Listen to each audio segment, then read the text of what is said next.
Welcome to Inside the Game on the National Soccer Network. Now, here are your hosts, Jonathan Turner and Nathan Wangler.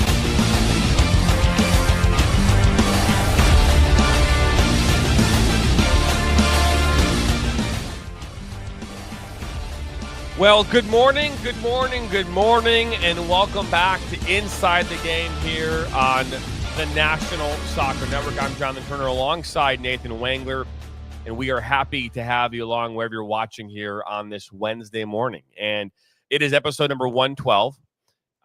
If you haven't already done so, hit that subscribe button, like us, and share this with your friends and family, and keep coming back for more. I know we weren't here yesterday. Nathan was on location.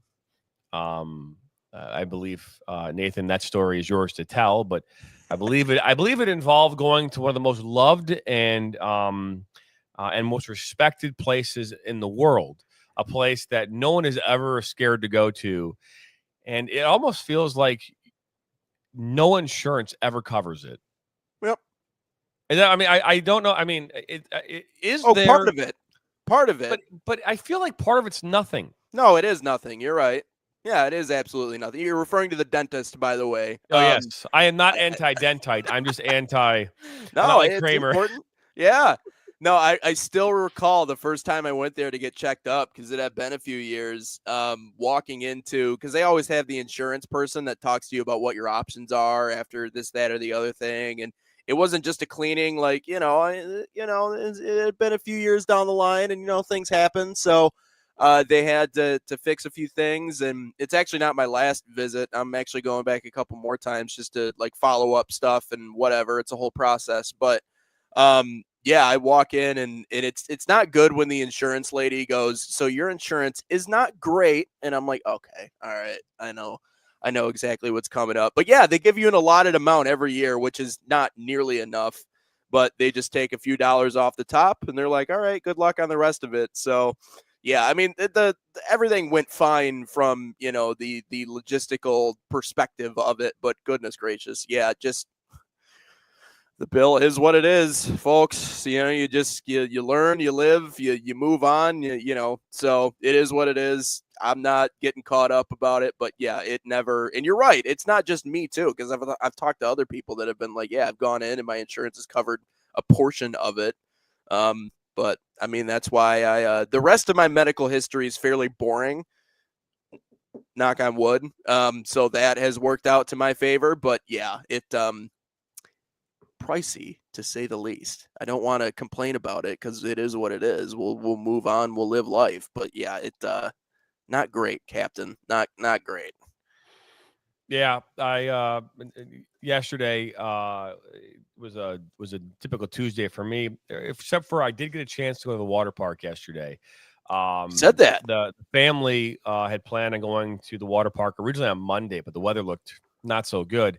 And to be fair, the weather was hot, but it never really got to a point, at least from my perspective, where the weather got bad that you couldn't go. But the decision was made, like, hey, we're going to go and spend money to go to the water park. We want to make sure that it's a good day. So they went yesterday.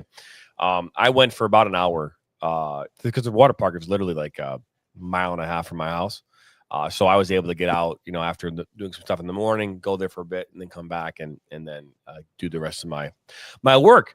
But one of the reasons, if you notice, I'm back in my studio here, which is great. My truck, about 3 weeks ago, almost a month ago, I was driving home from the studio on a Sunday night, and my car's check engine light came on, and it just got my car started to shake and rattle and whatever. So I took it to the shop, and at first thought maybe it was a sensor, so they replaced the sensor, and they got the car back, and same problem happened, like literally. And so we take it back to the shop, and now the car's in, and he's calling me, and every time he calls me, he's like, "John, I found another problem." And you're like, "Oh, I found another problem. I found another problem." Like, shit. And while it's there, why don't we do this too? Like, while this part's off, we should replace this part. So $4,956.12 later, I got my car on Monday. I leave the shop on Monday. I picked it up at like 5 o'clock in the afternoon, driving home. And man, I'm like, it's not getting cold in here. Now, granted, my car drive to the dealership, from the dealership to back to my house is about 2.5 miles. It's not getting any colder. I mean, this is hot heat. This is heat coming out of the air conditioner. So I call the shop and I'm like, hey, I just left. My air conditioning is not working. You know, and they go, oh, bring it back. I'm like, oh, okay. So I take it back. And I sat there for 30 minutes while they recharged my air conditioner. That thing is just purring like a kitten now. Like, my goodness, that air conditioning is awesome. And so cheers to the shop. I mean, I'm not happy about the bill. I gotta, I told them I run this network, and if you want more business, I can definitely send. Do you know who I am? And they like, we don't know who I am. They're like, no. Tell us. I'm not mentioning their name on the air. Used to mention their name on the air. Oh man! But with that being said, I'm very appreciative of the $4,956 that's no longer in my account and is now in their account. But either way, it's Wednesday. It's a big day today. The U.S. men's national team kick off here tonight. Who they play? They play Guatemala in the Gold Cup semifinals at Energizer Park in St. Louis, where you just keep going and going and going and going and going and going with the symbols. Yep, the Energizer Park. So we'll talk about that today and kind of what we mentioned and talked about U.S. men's national team on Monday on our show, and I talked about how, again, I'm not sold on this team, and I know that you and I have difference of opinion because we've talked about how important it is to have grit and how important it is to have this work rate that we're seeing from the men's national team right now that we otherwise wouldn't see if it weren't for these other players being on the pitch. All right. And I know there's going to be this debate about who's going to make the team and who's not going to make the team. Like, I get it. I do. I get it. I get there's going to be this debate from now until next year. But I'm going to keep saying this. I'm going to keep saying it over and over again so people can hear it at home. And if they're not at home on the phone, whatever. Right? Is that the only hope of the U.S. men's national team winning anything of substance is for not the current players on the field, but the players who we've had and our star players can find a way to find the same level of toughness and grittiness and work rate that the players on the field are having right now. And I talked about this as well the other day about Berhalter, about his son being on this team. And you could argue that maybe his son is only there right now because other players are not. Right? And we talk about nepotism all day long. Nepotism is a real thing. It's a real thing. But I do not believe for 1 second that Greg Berhalter's son is the saving grace of U.S. men's national team. I don't think anyone's calling him the saving grace. No, but I mean, again, I still don't understand why he's there. I just don't understand why he's there. It doesn't make any sense to me. It just doesn't. It doesn't make any sense. This is a coach you fired. You fired him. And granted, that should not be a reason as to why a player shouldn't be on the team or should be on a team. But the optics alone, the optics just are not good. They're not good. And I talk about that a lot, is that we can talk all day long about the next coming of the next player at the whatever, but the history of the U.S. men's national team, right? We talk about the players who have come before this time, Claudia Reynas of the world, right? The McBrides, right? We see these players, and now their children are playing, and their sons and their daughters, and they're all playing. The U.S. women's national team has had a tremendous amount of success, right? Tremendous. Arguably the best international team in the world, still to this day. I don't know how much nepotism is in the U.S. women's national team, but do you see it? Do you see players who were playing back in the day with their daughters and now playing on that team? I can't think of one. Maybe I'm missing something. But in the history of the men's national team, you could name probably at least a half a dozen. Mm-hmm. We've won nothing of substance. I don't care about a Gold Cup. I don't care about the Nations Cup, the Nations League, whatever you want to call it. I don't care about that. And if you as an American do, then I guess good for you. But you tell me right now, if you went across the pond and asked England if they care about Euro Cup or World Cup, what do you think they would say? They would say World Cup. Euro Cup is a distant second, right? I mean, what is the number one cup across the pond or in other parts of the world? I can tell you right now, it's not the Euro Cup, the Euros. They're great, and you want to win them. Of course you do, but they don't mean shit. Winning a World Cup means something. And so we have won nothing of substance, the U.S. men's national team. And we're doing it with historical players that in the whole scheme of things wouldn't have been even substitutes anywhere else in the world. And now we're asking this next generation of player who happens to be the spawn of one of our players to step up and take on this role. And I don't know. Maybe I'm reading too much into this. Maybe I'm off my rocker. I just don't like it. I just don't like it.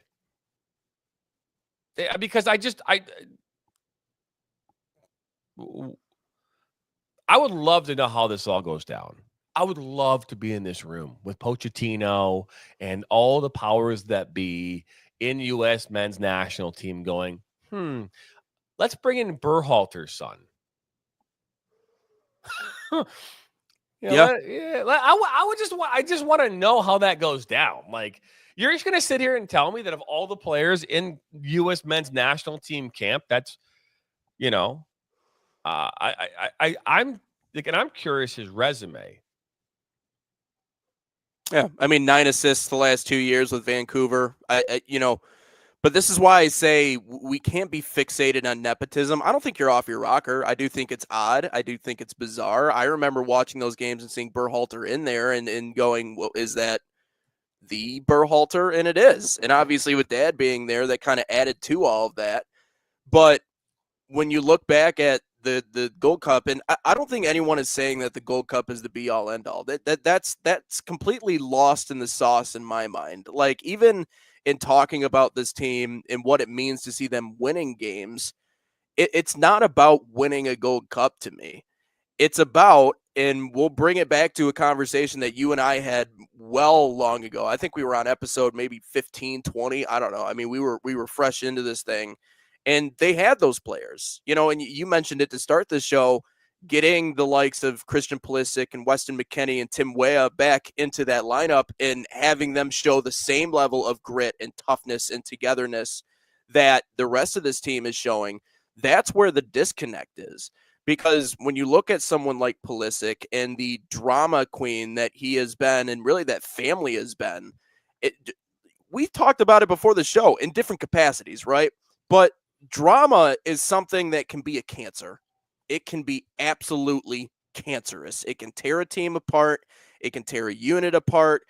Instead of having synergy, all of a sudden you have individual pieces. I mean, I saw like joking videos all this week on social media about all these players. Christian Pulisic's not here. Okay, well, let's just have fun. Let's pass the ball around. Let's play as a team. Let's go out and just get after it. We don't have the Mr. LeBron James of soccer that's on our starting 11. We don't have Mr. Captain America or whatever, Wonder Boy, whatever they want to call him. He's not here. So let's just go out and let's just get after it. Let's just have fun. Let's play as one unit. Let's play as one team. And I remember you and I having a talk, and it was during that Nations League. I believe it was after the Panama loss. We hadn't even seen them lose to Canada yet. And you mentioned, what is the harm in just throwing out a group of guys who are fighting for a position to stick around? Even if we lose 9-0, even if we get blown out of the game, what is the problem with putting a group of players out there who in other, in other worlds would not be there because of the positions that are taken up? And even in goal with Matt Freese and Matt Turner, like, what is the harm in the Gold Cup and in any international competition of throwing out a group of guys who are good, maybe not, exceptional, maybe not, far and away these guys need to be starting. And now, mind you, I think there are guys on that team who do legitimately deserve a spot. I think Malik Tillman, I think Chris Richards is in that conversation. Who talked about Matt Freese. I mean, depending on how he does tonight, I think he might earn himself more of a conversation there, especially against a team in Guatemala who's ranked 100th, I think, according to FIFA. Now, we talked about how those rankings are a little wonky, maybe not the most accurate rankings you've ever seen, but you pose the question, all right? And I remember you said this, what is the harm in doing something like that? And so what does Pochettino do in the Gold Cup? Well, obviously he has guys that are opting out. Obviously he has, drama queens who want to opt out because they don't want to play. They don't want to push their body. They want to break, whatever it is. And we as fans, we look at that and we go, well, that's problematic. And here's why. Because the Gold Cup, or not the Gold Cup, the World Cup is 11 months away, something like that. Like, this is the time, if there was ever a time, because we know you don't have to qualify, but if there was ever a time to where you need to instill confidence in the American fan that you're ready to go out and compete in that cup, this is when you do it. And they didn't. A lot of them opted out. A lot of them decided to not show up. So what does Pochettino do? Well, he did exactly what you and I were talking about. Now, I know I use the term ragtag. I don't know if I would describe these guys as ragtag. They got a few more MLS players out there than maybe what the original 11 would be. But that's the decision that Pochettino made, to go with that 11. Now, again, the whole nepotism thing, I understand it, but if again you want to stretch that across any professional sport in America, I can probably point to a couple examples. Why was Bronny James given an opportunity? He didn't do anything at USC because of dad. Oh yeah, absolutely. Yeah, absolutely. I understand. I get it. I'm not talking about and again, we talk about MLS, which is obviously on a different level than that of the men's national team. Dream team, like you talk about the dream team, the men's basketball dream team, right? The Olympic team. Bronny James ain't making that team. I don't care how he'll never make that team, right? He's probably not going to make the NBA. Yeah, so G League right now. Yeah, so we talk about that aspect of this. Okay, even in that environment, you're not going to see the nepotism, right? If we saw reach that height, you're not going to see it. Yeah. We're not talking about MLS. We could argue that the Berhalter name is going to carry some weight throughout everything, and you're going to get more looks than the next guy. It's going to be the reality. I talked about this. It's not about what you know, about who you know. You're Berhalter's son. That guy is training with Berhalter's son was training with his men's national team, probably just in happenstance because his dad was the coach. So he's just there, He's just there. So talk about getting world-class training and whatnot. So I'm not going to argue that aspect of it. I'm simply saying this. You can put everybody out there you want to. Throw anybody out there that you want to. Just not him. But it just can't be. It just can't if be you him. produce, sure. Despite what your last name is, do you deserve an opportunity? His resume is not that strong, man. I get it. It's not a strong resume. It's not a resume that goes, wow. No, it's not. Look what he's doing. I get it. He's like played in 50 MLS games in his career. Okay. I mean, he's got 3 goals and an assist in MLS. How old is he, 2002? I don't know his exact age. I mean, I don't know. He's 24. He's 24. Okay. He's 3 goals and 7 assists last year. Okay. Made the All-Star team. Okay. Made the All-Star team. At 23. Yeah. I'll let the people decide this, I guess, is the best thing. I mean, I'm not even trying to argue that he may or may not be good enough. I'm just saying that you're 10 months removed. To be fair, the If, fact that if your point is that Pochettino they would might be even- doing him a favor, like U.S. Soccer might be doing Greg Berhalter a favor, then I think that's a different conversation. And maybe there I is don't know a what point they're there. doing. This is the weirdest thing I've ever heard in my life. It's like, what the hell? Why? I don't even know. I don't get it. I don't get it. You get fired from U.S. men's national. You get fired by U.S. Soccer. You went through this weird thing, too, with the Gino Reyna situation where you're dragged through the mud. Dragged through the mud. I can only imagine the animosity that's taking place. Clearly not. You're the head coach. You're bringing your culture into the U.S. men's national team. You're Pochettino, and you're bringing Berhalter's son. If I had any ounce of confidence for Pochettino prior to this, I've lost it entirely now. How? Because you're bringing in somebody who it just doesn't They're make any winning. sense. Oh, dude, you can throw They're out a bunch winning. of different. They've won Yeah, 4 straight games, JT. yeah, but are they? With that I mean, group. No. I hate. This is the thing that bothers me. Oh, it was in penalties. It's against Costa Rica. It's not. Well, whatever. I don't care about that part of it. Okay, but they're Yeah. winning. Yeah. Great. They're winning. Yeah. Like there is something to be Despite said him. about that. Despite who? He sailed Pochettino? one over. He Berhalter's son sailed one over the crossbar by 20 yards. I mean, it was. Okay. I mean, again, I mean. And he also put a perfect ball onto the foot of Chris Richards off a set piece great. that helped win it against Saudi Arabia. That's okay. I get it, man. But to say that we're losing hope when they've won 4 straight games, I know it's against no one that's of note. Like, we're not playing the superpowers in this tournament. I get it. But this all circles back in my mind a lot to expectations. Our expectations were on the floor coming into Canada was the favorite coming into the Gold Cup. I don't know if my expectations were on the floor. My expectations for them to win this is always where it's supposed to be. Again, the level of play that they're not playing against the highest level of play. They're not. They're playing against subpar international teams. And so, yeah, your expectation is that you should go win those games. Them winning 4 in a row to these teams doesn't surprise me. And again, whether they're using Christian Pulisic or not, it doesn't surprise me. And my issue is not with outcomes. We've always talked about that. You've mentioned it. You said, "Hey, John, this is what you said. Put a ragtag team out there and just see what happens." Again, I'm not arguing Right. the other 19 players on this roster. I'm arguing that one. You just can't tell me that there's not another player in America, Right. that isn't equally or even slightly less than, Right. slightly more than Berhalter's son. I'm going to That's put you all that I'm saying. in the coach position here, though. Really, Absolutely. quickly. Okay. I'm going to put you in the coach position here. All right. Sure. So you got 2 different examples. Gio Reyna is a very talented player. I think Okay. a lot of people would say Gio is someone that should be an everyday guy on this team. All these other things. Obviously, we saw the drama that happened in the World Cup with Berhalter and the butting of heads, between him and the Reyna family. So let's say you have someone like Gio Reyna, right? You're a coach, right? You know that dad was a great soccer player. Son's coming up. He wants to be a part of the squad. And his son wants everything. He wants to be the star player. He wants to be front of the line.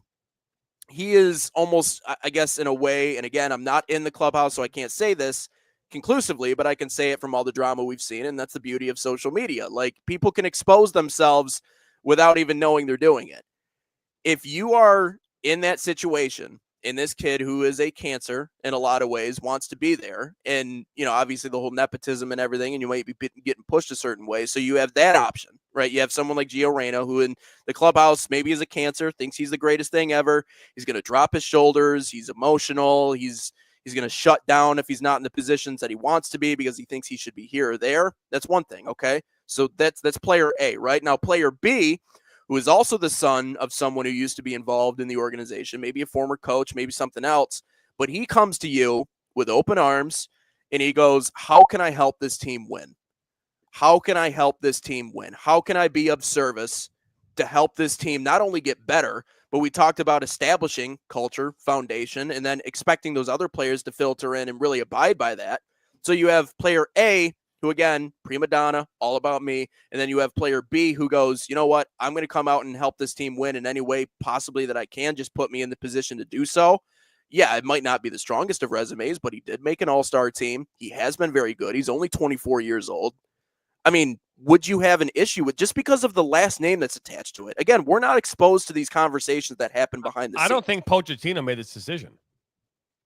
You think someone made the decision for him? Oh, absolutely. Yeah, absolutely. Really? Okay. Yeah, I don't think for 1 second, because here's the thing, right? If you're a coach, first off, if you're Gio Reyna in this whole thing, and you didn't play in the World Cup over whatever the fuck happened. Excuse my French. Whatever the hell happened there, right? Right? Whoa. I know. Whatever the hell happened there. And now you've got the former head coach of the team that, and his son's now starting. It's like,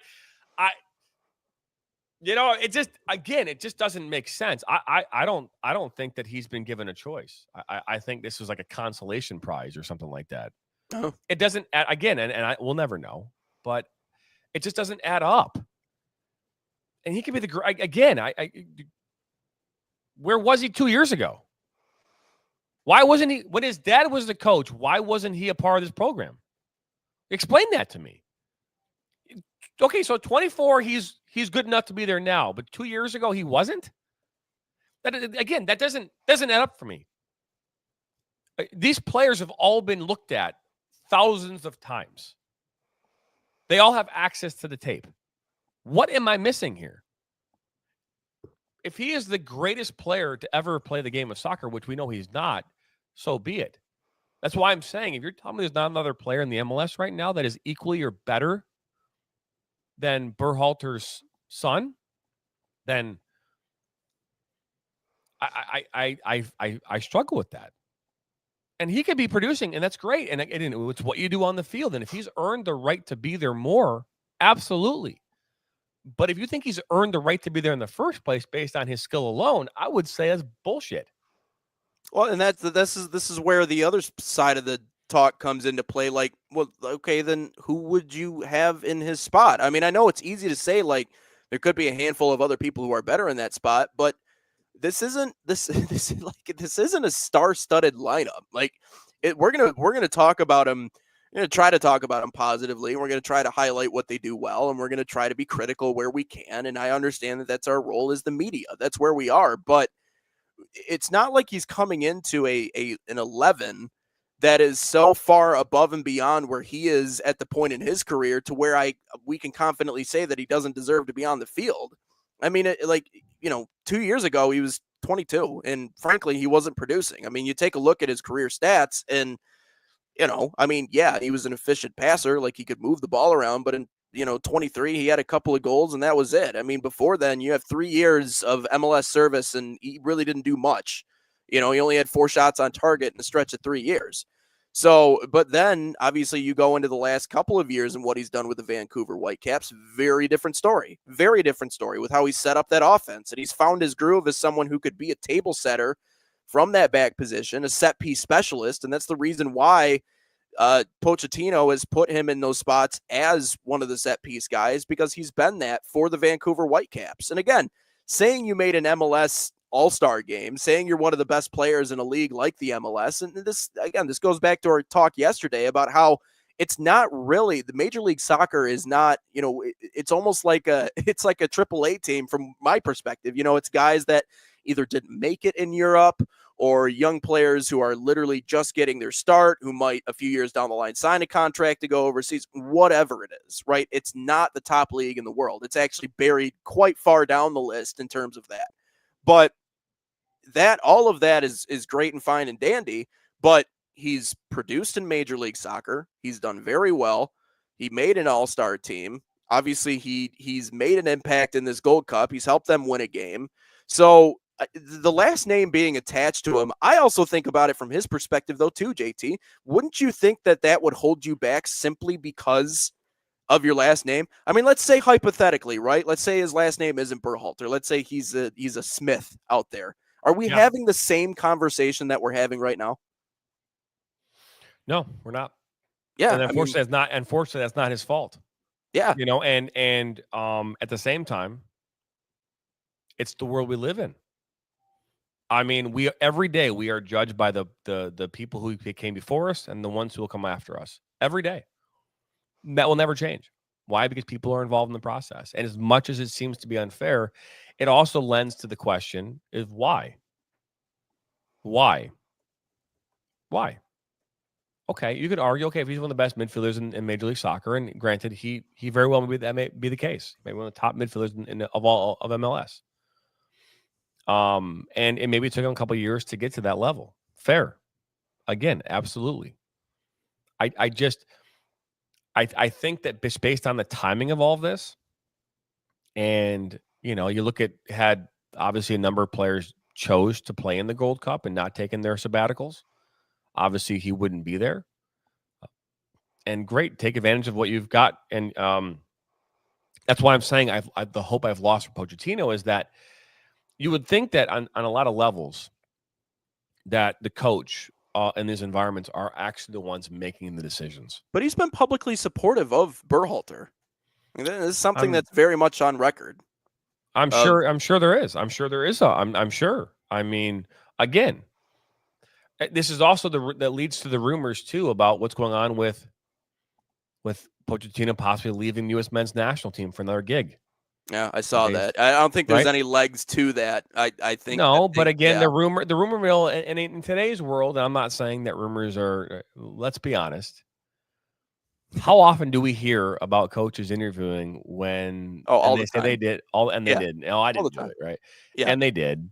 Okay, yeah. And even if he wasn't interviewing, he was just entertaining it. You know what I mean?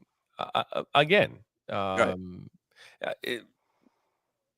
But from a career perspective, right? Like that's, I get it. I get it though. Like, you want to keep your options open. You want to look out for the new thing. Now, ahead of the World Cup, obviously, is not the right time to be doing it. But I do think, at least from what I heard, is a rumor. It was a rumor. It didn't have any legs to it. But, in being someone who, is a fan of different teams who have had coaches that have had a lot of success that have been interviewing other places. I mean, we saw it as Lions fans. Ben Johnson's been interviewing for spots the last couple of years. Yeah. He just now landed on a place. But no, but you to even here's the thing, right? This is the part that I struggle with. Absolutely, you're going to be. This is a well-known coach, doing this for a long time, highly successful in most every job he's ever been a part of, and so he will always be someone that you look, hope. Self-preservation is a real thing, and he's looking past the World Cup, right? So yeah, he's going to see what's in the best interest of him, right?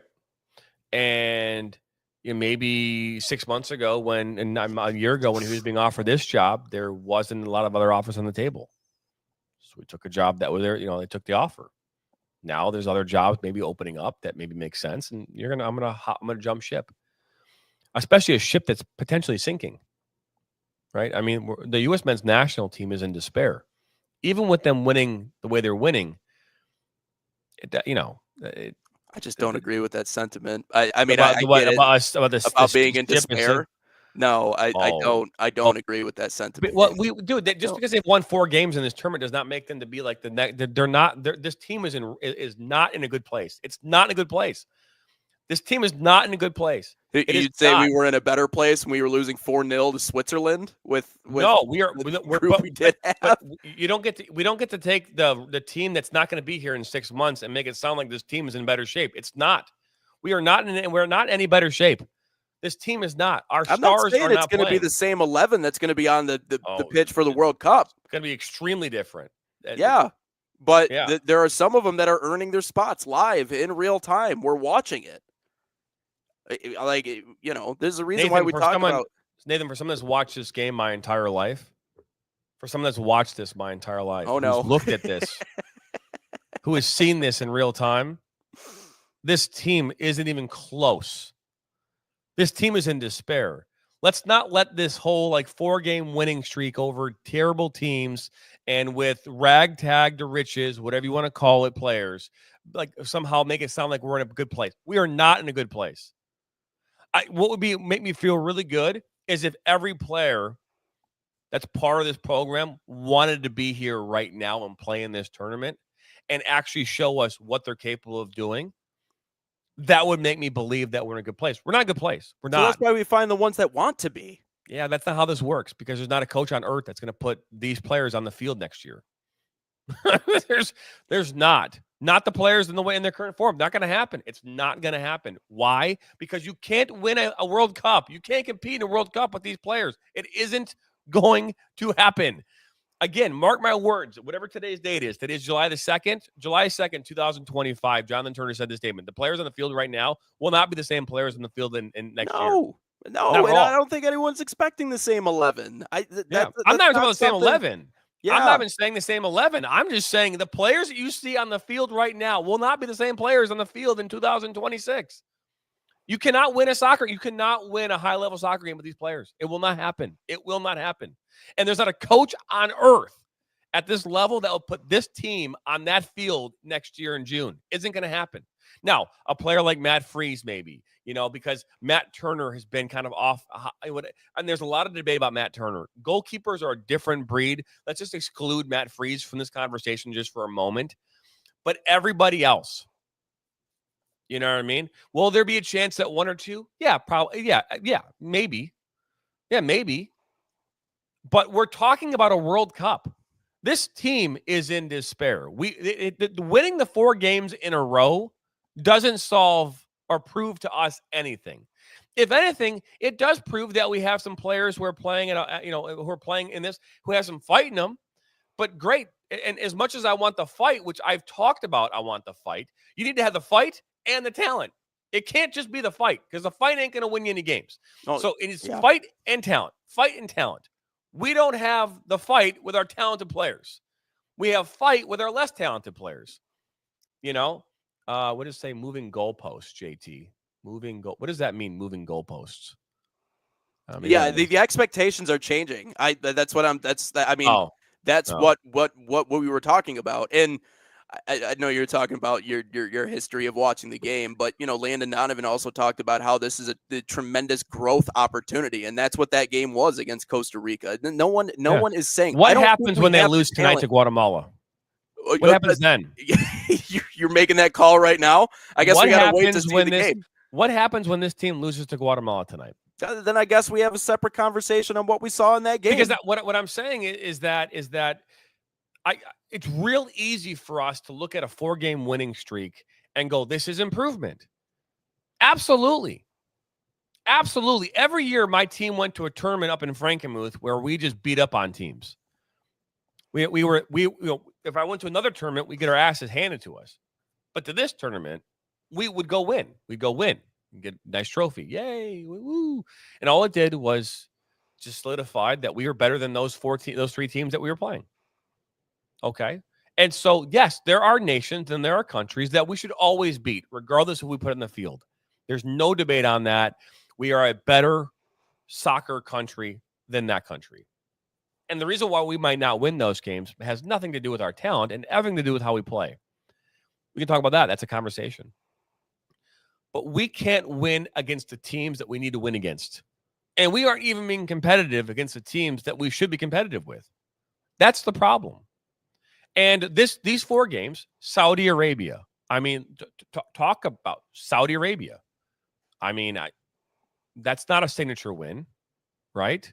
What's the next team? Who is the next team we played right after Saudi Arabia? I don't think anyone is saying any of these games are signature wins, JT. I don't think a single person in their right mind is saying any of these games are signature wins. What about Malik? I said Malik Tillman will definitely be on. I could argue, again, whether Chris he be Richards, a starter or on the roster. I think I'm making the 26-man roster. I think absolutely Tillman will be there.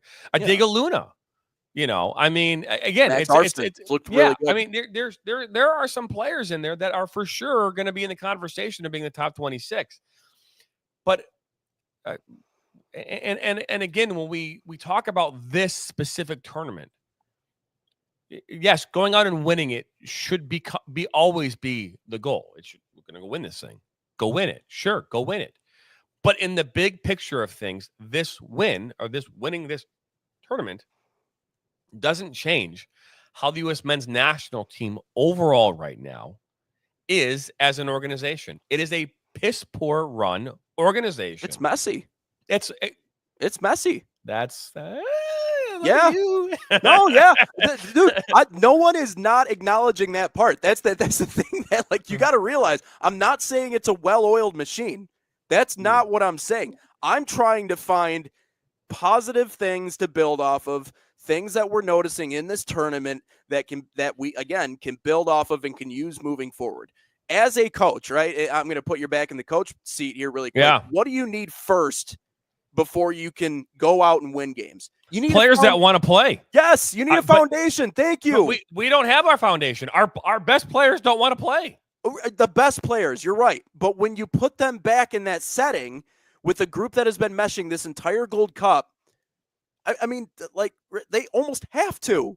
They have to abide. They have to be a part of that group. I don't know if but again, if you're ask coffee firms watching this right now, are you telling me this right now that if those players come back here, the Pulisics of the world and the McKennies, they all come, Reina, they all come back and they don't gel, think we're going to not play them?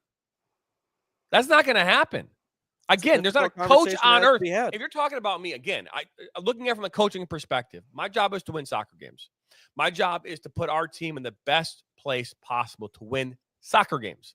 And that means the best players. And sometimes you have to, for the sake of the betterment of whatever, you have to find players that will just do that.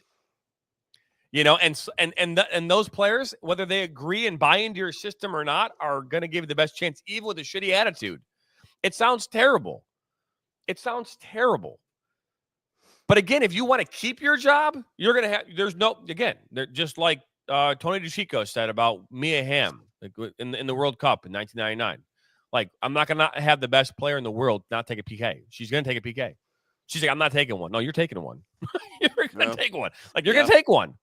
She's like, I don't want to take one, coach. Oh, no, you're going to take one. She walked up not wanting to take a kick. You know what I mean?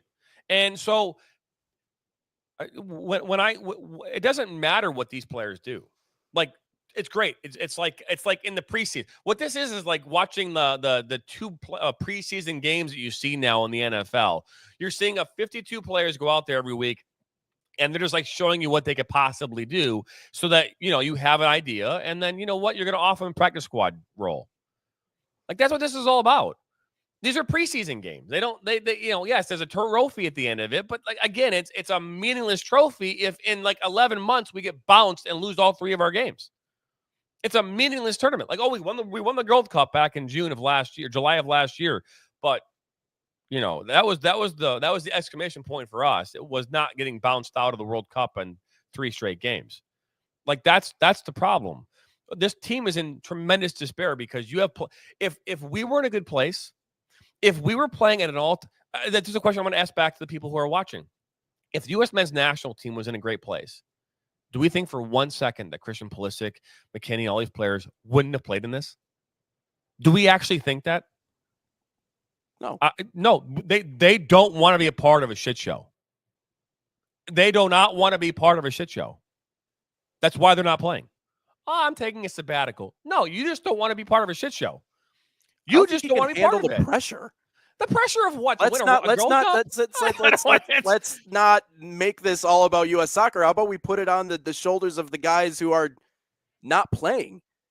Yeah, as I said they don't want to play because it's a shit show. I'm saying it's a collective shit show. I don't think that if a player, like for example, Lionel Messi playing in the it didn't have to play in the the Inter Miami, what do you call it, FIFA Club World Cup? Not playing that.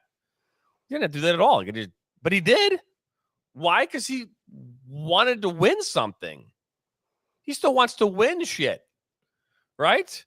You see players who want to win shit.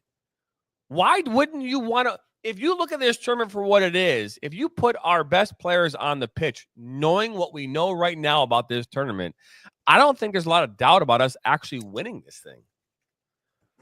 There is obviously doubt when you don't put your best players on the field. But us winning now with the backups that we have, it's great. But the fact that players don't want to play right now, That's a huge tell. Problematic. It's extremely problematic. Very problematic. And you could argue that someone wants a break. Okay, great. But why not take a break from your other season? Why not take a break for that? Why take a break for this? Because you don't believe in what's going on right now. You don't believe in it. Otherwise, you'd be there. And that's the part that's why I'm saying we're in a bad place, because you don't want to be, how about take a sabbatical, but actually maybe even show up at the stadium? How about not go support your players? Be at a stadium and watch the game. I agree with you. Let the record show I agree with you on this. Let the record show I agree with you on this. Okay, he should be at least there. He should be at least in the picture. He should be at least on the sidelines. Like those things are all true. I am 100% agreeing with everything that you're saying. Okay, and that is where again the problem comes into play. And once this cup is over, whenever they decide they will play, I agree. They will play. They will. That in regards to my statement earlier about them all coming back next year. And they're all going to play. Okay, that's what he was saying. Yeah. No, but I agree. I agree with that sentiment, JT. I mean, he should be there. And again, this is why I think, maybe it is on the U.S. Soccer shoulders. Like I said, I think this organization is. I think it all comes back to the whole pay-for-play thing in the United States and how players are coming up in the system that we have that is in a lot of ways just intrinsically it's broken. Yeah, we're sending more and more players to top clubs across the world, more now than we ever have before. And, even you look at some of those old, U.S. soccer teams, like, obviously Clint Dempsey was over in the Premier League, but, there are other players that were MLS guys that were not, but wouldn't it be more distracting if CP was in the stands? No, I don't think so. I think not less distracting than Greg Berhalter during the press. I mean, the camera would show him, but I mean, if he can watch, why can't he play? Well, maybe because he is physically beat up. I mean, I'm not going to say that. I mean, with how the seasons are aligned, like when you're playing all year round, like that's a different level of physical stress than really any other sport, because that's how it goes. Like when you talk about these international competitions in the summer here, you are playing all year round. So I don't necessarily see any fundamental issue with saying that I'm beat up and that I need a few days or I need a month or whatever it is. But there is something to be said about just being there, being in the room, talking to the guys, being around the guys. You and I know that a phone conversation in terms of communication, even with what we do here, is a lot different than you and I being in the same room together.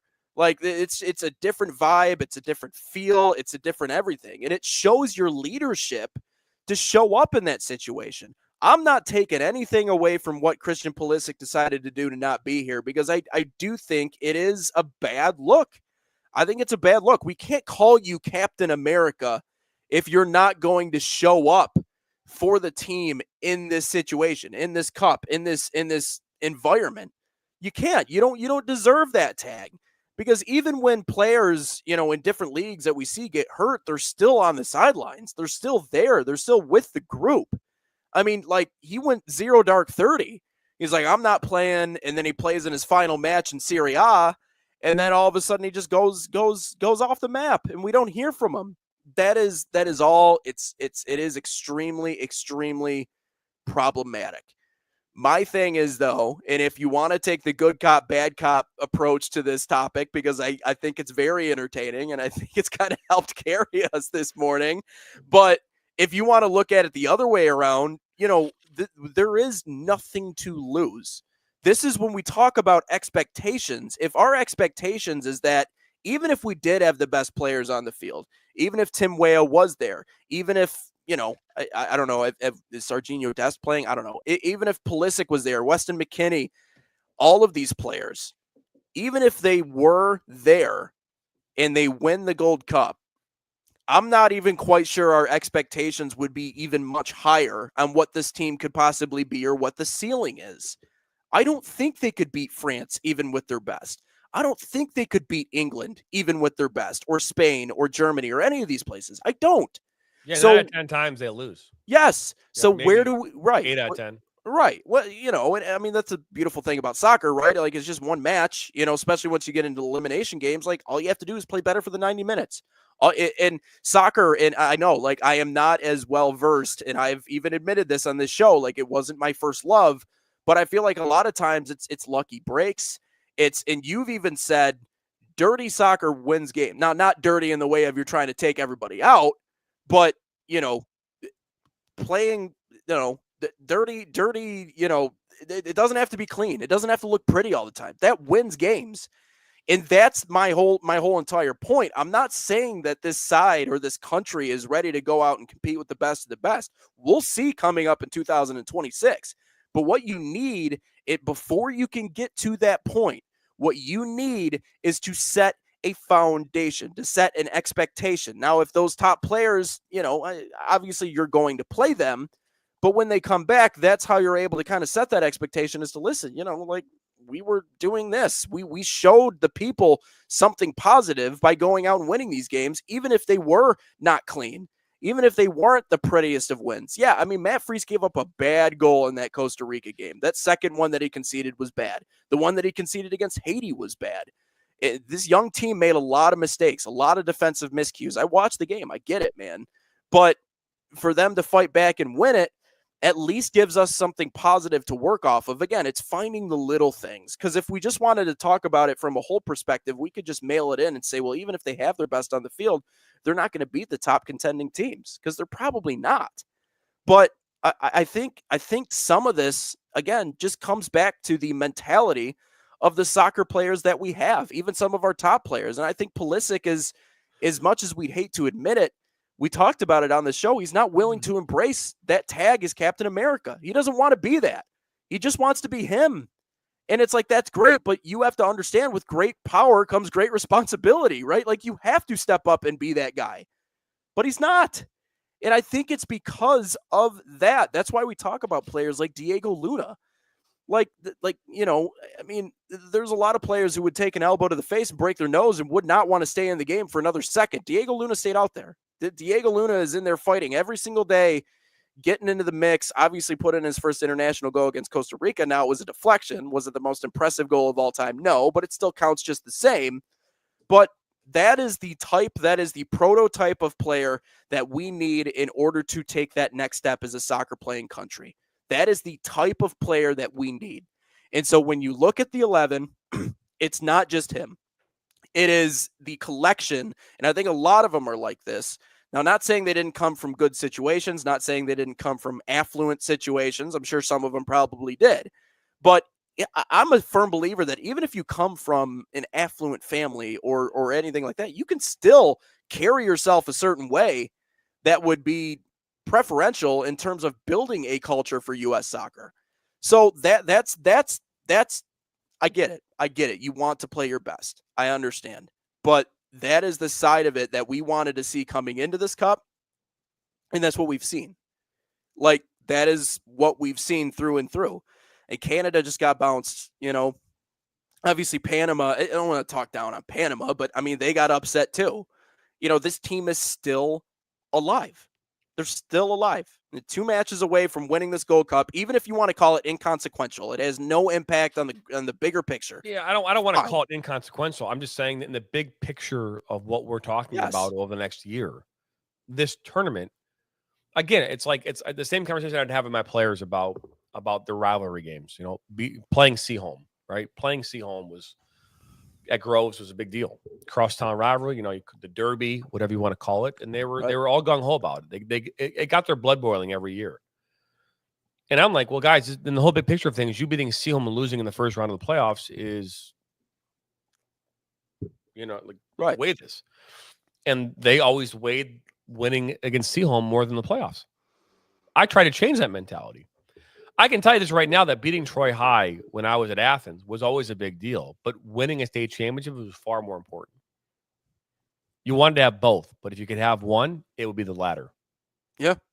Right? Winning the Gold Cup is great. You want both. We want both. We want to go win the Gold Cup and go in next year, make it into the knockout stages and go as far as we possibly can. That's the hope. Right? That's the hope. And we can talk about the players. We can talk about all the players who are working, and absolutely has Sebastian Berhalter earned a place on this team based on how he's playing right now. Yeah, I mean, earned a place in this tournament on this team right now. Yeah, absolutely. Now, again, the reason I bring this up is because of historically, we're a team that does not do well in these environments. We are a team that's been in despair. We are not well organized and well ran, and or however you want to put it, and because of that, when these decisions are made, you have to question why they're being made in the first place. Yeah, and that might mean that certain players like Sebastian Berhalter don't make a team because of history. And to be fair, as a fan of soccer and as a fan of the U.S. men's national team, that has to happen. That's when I know we've changed. Because when I look at the Detroit Lions, they stopped making dumb decisions like that. They stopped putting players on the roster that didn't make sense. Yeah, I mean, Matt Millen drafting a wide receiver. No, but I'm talking about like what we stopped making bad bonehead decisions.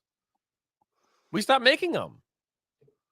And because of that, and you brought the right people in, we don't have the right people in these roles, and we're making bonehead decisions. Because if we were, again, there are many years there, if we look at the Detroit Lions, no one wanted to, there's not a free agent on earth that wanted to come here. You hear Rob Gronkowski talking about how he was once upon a time traded to Detroit. He's like, I am not going to Detroit. Try again. Right? Like, I am not going. And like, he didn't get traded. He's like, screw this. That's not happening, guys. Let's whatever, So now you'd be hard pressed to find a player that doesn't want to come to Detroit. And that's the same thing I'm seeing right now, like with our own internal players. Right, but what did the Lions change that made him an attractive place to play? Everything. What did Dan Campbell do? Change the culture. Yes. Absolutely. Yes. Yeah, but the culture is. But unfortunately for us, you have a general manager and you have the U.S. the national team, U.S. Soccer, whoever's involved in all those decision making. They're all still there, right? I mean, we brought in, and again, we talked about this on a show before. Pochettino is, not from the United States of America. And there's never been a coach in the history of the World Cup that's ever won a World Cup if they weren't part of the country that won it. But they weren't born there. And so, the cards are stacked already in that regard. And so hiring a coach who doesn't understand how we work and how we operate in this country is very problematic. And the fact that we're just hiring a coach because of how great they are someplace else is a challenge. Isn't there room to allow him a little flexibility, though? Who's that? Who's the room? Pochettino. Yeah, it's not. This isn't on Pochettino, right? As much as I want it to be. So you're saying it's on leadership for U.S. Soccer? Absolutely, it is. Absolutely. Why? Because we do things based on what we perceive to be the overwhelming majority of soccer fans. We take our cues and everything from the media and from fandom, whatever. I mean, whatever, right? Oh my God, Pochettino, he's available. We need Pochettino. That's who we need. Why did we need Pochettino? We didn't need Pochettino. What we needed was a coach that understood the American way of playing soccer. That's what we needed. We said Jesse Marsch, right? Yeah. But Jesse Marsch just lost to the 100th ranked team in the world. Yeah, he's overachieving. He was already overachieving with the Team Canada already. You know what I mean? Let's be honest. I mean, he's getting more out of that team than probably another coach in the history of mankind. And so you're eventually going to hit a peak and then you're going to fall. You can't stay there forever, and everyone else is going to catch up. So Team Canada was just overperforming. Right? It's overperforming. I'm not gonna discount that. Was Jesse Marsch the right guy for this job? I mean, we could argue yes or no, but was Pochettino? No, he wasn't. He still isn't. Give him a fair shot at it, but to be fair, it would not surprise me if he walked away before the World Cup. It wouldn't surprise me if he walked away in 2 weeks because the writing is on the wall. again, the ship is taking on massive amounts of water. So you're just saying all like it's just I don't know. It's nutty to me when they're winning, and yet this is the storyline that we're running with. But I get it, man. I get it. It invokes an emotional response. It gets people talking. All that's good. All that's good for our show. All that's good. It would not surprise me on any level if Pochettino wasn't here in 2 weeks. That's would fair. it I'm going to disagree with you on that. Would it surprise you? Yeah. Yes, it would. It would surprise you. Yes. Even knowing that he's possibly interviewing for other jobs right now. That is so. Every single coach gets that. Every single successful coach gets that all the time. Of course they do. Of course they do. But when your best players aren't coming to play on your team during a tournament in which is important, and they don't play in it, especially leading up to a World Cup, what does that tell you? It tells me everything. As a coach, it tells me everything.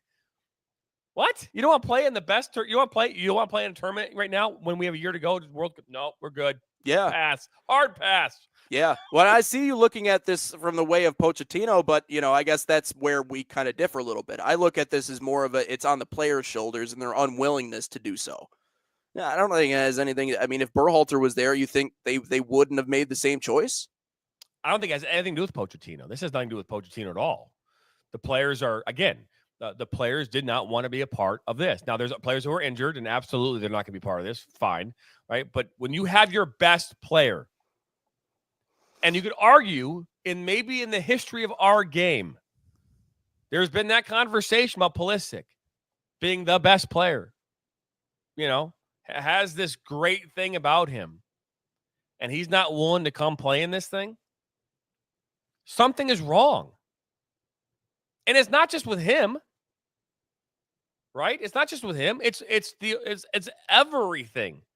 This is not a singular issue. If I could sit here and say this was just like, Dennis Rodman, right? Let's be honest. Dennis Rodman, in most cases, it was him, all right? Yeah. I mean, so this isn't like that. This is like a systemic, down to the foundation of U.S. soccer, there's a problem. Because if it was just a Pulisic problem, we'd be talking about that. It's not. You don't want to go out there and risk your body to get smoked. Don't want to go out there to risk your body to be embarrassed. Don't want to go out there and risk your body to be this. It becomes very, narcissistic, I guess, or selfish. You can call it whatever you want to call it, but very selfish. But why? I mean, if Pulisic was Argentinian, he would never have skipped this. If Pulisic was born in England, London, he was playing on England, would he have skipped this? No. And so the argument becomes, well, why are we skipping it? Well, one, because maybe we don't have the power that we think we do, maybe in these organizations to say, no, you're going to play in this thing. You're not playing next year. Because Pulisic knows who he is. I'm one of the best players in the country. Well, you can tell me I can't play next year in the World Cup? Yeah, sure you are. Because me in GM land would say, yeah, you don't play in this thing, you're not making that team. Who's going to pull that one? No, nobody, right? So he knows what he's got, right? And so you're willing to play that kind of that chess game. He knows what he's got, or play poker. He's got a full hand, man. He got a full deck, so he can play it. We don't. And so, yes, when I say that we're in despair, we are in despair. And yes, I want to learn as much as we possibly can from our players. I want to see what these players can do. Absolutely. You want to see them lose, just admit it. No, I don't want to see anyone lose. I would love for them to hoist a trophy.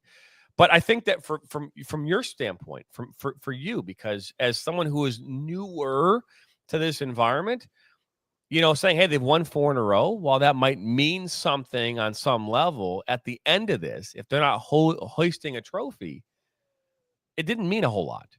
Yeah, I'm not and saying it does. And so that's all that I'm saying from my perspective is that them winning these 4 games in the whole big scheme, big picture of the next 12 months does not mean anything. I agree. Now, if they can go out there and win tonight and win this Gold Cup with this team, then there's meaning behind that. And it doesn't mean a lot in the sense of what our success will be like in a year. It does mean something as far as what we can build on with these players, especially if we can get them into an environment where we can see them play against the likes of a France or Spain or Germany, right? A Brazil, and see how they play in that environment, because that would be a telltale sign for me, and how they form and how they play and how they make decisions and that kind of stuff. But this U.S. men's national team is still in despair, and it's still a ship that's taking on water.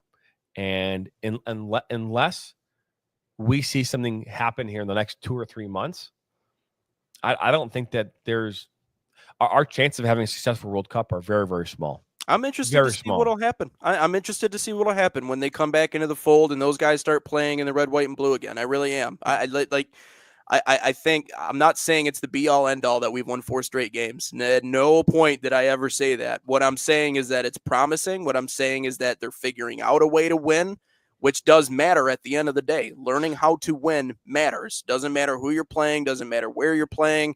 I literally remember this after the Panama game when we dominated pace and space and shooting and shots on target and all those other things. They beat us 1-0. Half the comments were football stats are not that they're obsolete. They matter, but it's possession with purpose. And if you're losing the game, you lost the game for a reason. The other team found a way to beat you. Come hell or high water, they found a way to beat you. And so I'm not saying it's the be all end all. What I'm saying is that this young group is finding a way to win. We're getting guys their first caps, their first goals, all these other things. We're instilling confidence. And if you learn how to win, you can build off of that. Now, will Pulisic and all these other guys buy into that? Who knows? Am I saying that is perfect? No, I'm not waving the pom-poms by any stretch. There are problems, and that your top players are not playing is a problem, but they're learning how to win. And I think that matters for something. And I don't. Winning always matters. And obviously, every time you step on the field, you should be out there considering and giving everything you can to win a soccer game. And I don't want to minimize that on any level. And if I did, I don't want it to be that way. I just want to make sure that what we're talking about here isn't just about this last 2 weeks, because the body of work leading up to this with our best players has not been great. And we've been talking about that time and time again. And here we have our players who are not our best players, who are out there and they're having success. And they're having success against teams that obviously we talk about are lesser than. And so we should be beating these teams, even with our players who are lesser than. And all of that in perspective, in the next 11 months, our best players will be back. And what does that look like? What does it look like? And I'm curious. What it will look like for us. Oh. And I'm curious, but I'm also concerned. And we'll obviously continue to talk about that on episodes and whatnot. But hey, we'll talk tonight. Guatemala, USA. Check that out here tonight. We'll talk about that tomorrow morning here on the show. We will not be here on Friday morning. Why? Because it's July 4th, and you should be enjoying the beautiful weather here in the great state of Michigan, around the country. We'll be handling USLW playoffs tomorrow night. We'll be the official production company for USLW and USL2 for the entire playoffs. We'll help produce those for Sports Engine Play, all done here by the Premier Media Group. We also, yesterday, we did it. When I say we did it, we hit 10,000 subscribers yesterday. So, woo, right? So that was fun. It only took us some time, but we got it. But either way, I'm Jonathan Turner. That's Nate Wangler. We're watching Inside the Game. We'll be back here tomorrow morning, same time, same place, 9 a.m., right here on the National Soccer Network.